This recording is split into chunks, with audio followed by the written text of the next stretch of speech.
La dipendenza da gioco d'azzardo, la cosiddetta ludopatia, rappresenta un'emergenza di cui i comuni si stanno facendo carico con crescente sensibilità, non solo attraverso regolamenti più stringenti per le attività economiche che ospitano macchine per il gioco con vincite in denaro, ma anche offrendo riconoscimenti a chi quegli apparecchi non li ha mai messi o li ha rimossi. Il comune va a ringraziarli personalmente consegnando loro una targa di ringraziamento che loro potranno esporre nei loro locali. È un gesto simbolico, non ha evidenti ricadute concrete subito, però credo che sia il giusto riconoscimento di un impegno etico e di una responsabilità sociale che queste attività economiche hanno. Le prime targhe di ringraziamento sono già state consegnate dall'assessore al sociale Simone Venturini e dalla presidente del Consiglio Comunale Ermelinda Damiano.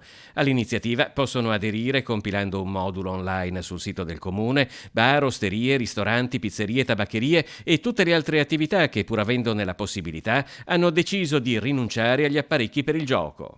È pensabile che un domani il comune metta in atto anche altri provvedimenti, come per esempio uno sgravio dei tributi a chi, come è successo in altri comuni, rinuncia alle slot machine?